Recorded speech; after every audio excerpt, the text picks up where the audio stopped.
गुरुदेव शर्मा जैन नवी मुंबई से कोर्ट से नमस्ते प्रतिक्रिया जानना चाहती हैं कि गुरुदेव बारिश के पानी का संरक्षण कैसे लाभदायक है और इसे कैसे संरक्षित करें। देखिए, ये तो बहुत बार बोला, अब तो बारिश शुरू हो गई तब आप लोग बोल रहे हैं। पूरे राजस्थान में लाडनू, सुजानगढ़, बाड़मेर वगैरह का पूरे बेल्ट में जहाँ ज़मीन में पानी खारा है वहाँ वर्षा के जल से ही लोग सदियों से अपना जीवन बिता रहे हैं और ये बहुत ही अच्छा जल है। शास्त्रों में वर्षा जल को अमृत की संज्ञा दी गई। ये प्राशुक जल है, ये एक प्रकार का डिस्टिल वाटर है जो पूरी तरह से सूर्य के माध्यम से डिस्टिलाइज होकर के बरसता है। तो उस जल में कहीं कोई गड़बड़ी नहीं।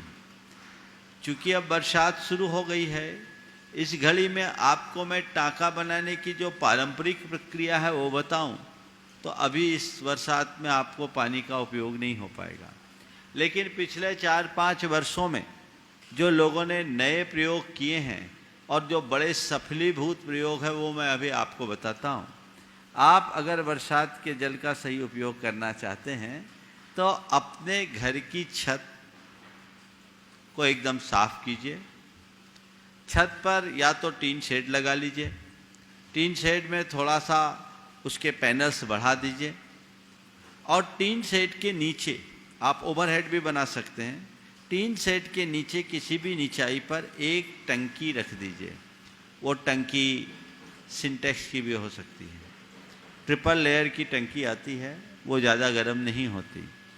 और आप उस बरसात में जो टीन पर वर्षा हो रही है उस पानी को एक पनाले से जोड़ करके अपने टैंक में जोड़ दीजिए, बॉल्ब लगा दीजिए, उसको बंद करके रखिए और टी बना करके एक दूसरा स्रोत बाहर निकल जाए।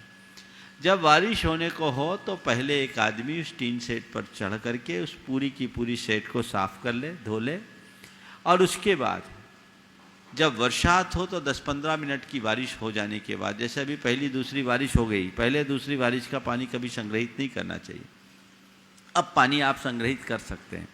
तो जैसी बरसात हो 10-15 मिनट का पानी गिर जाए, उसके बाद जब चांदी जैसा साफ पानी दिखने लगे आप अपने वाल्व को खोल दीजिए और अपने इस टंकी को उससे भर लीजिए।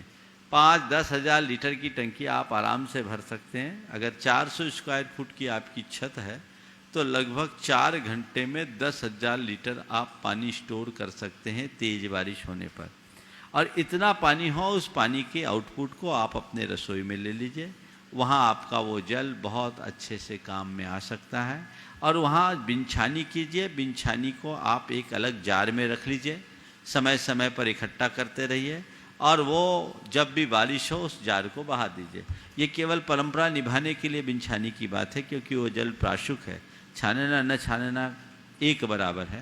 वो प्राशुक जल है, उसमें कोई कीड़े नहीं पड़ते, बस इतना ध्यान रखना है वो एयर टाइट हो, उसमें ना हवा जाए, ना मिट्टी जाए, ना कुछ जाए। ज़रूरत समय समय पर आप उसे साफ करते रहे। सबसे सरलतम प्रक्रिया ये है। अनेक लोग वर्षों से ये जल पी रहे हैं और कुछ लोगों ने इससे 2 कदम और आगे बढ़कर काम किया है। उनने इसकी जगह जो दूध की धातु की टंकियाँ आती हैं, वो दूध की टंकियाँ आती है ना, उसको उसमें स्टोर किया है। उसमें बीच में इंसुलेटर लगा रहता है, ग्रासूल लगा रहता है, तो वो पानी न ठंडा होता है न गर्म होता है। जैसा बारिश के समय पानी होता है वैसा ही पानी आपको उपयोग करते समय होता है। तो ये थोड़ा महंगा पड़ता है, लेकिन अगर ये कर ले तो और अच्छी बात है। तो ऐसा भी आप प्रयोग कर सकते हैं, ये सरलतम प्रयोग है और इस जल के प्रयोग में आपका पूरा घर स्वस्थ रहेगा। भगवान के अभिषेक के लिए भी ये बहुत उपयोगी है। जहाँ जहाँ बारिश हो रही है आप अपने घर के छत पर ये कर लीजिए, आपको कहीं बाहर से पानी मंगाने की ज़रूरत नहीं होगी।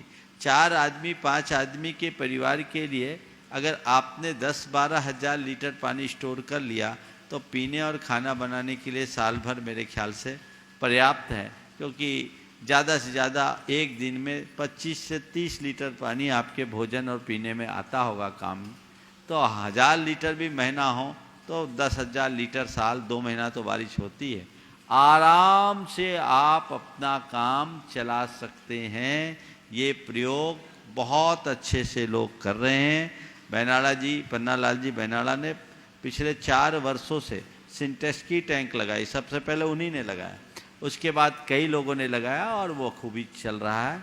मेरी आप सबसे सलाह है, बारिश अब शुरू हुई है, जितनी जल्दी है उतना आप कर लीजिए। ये आपके स्वास्थ्य के लिए भी लाभदायी है और कल आप व्रती बनना चाहें तो उसके लिए भी बहुत उपयोगी है।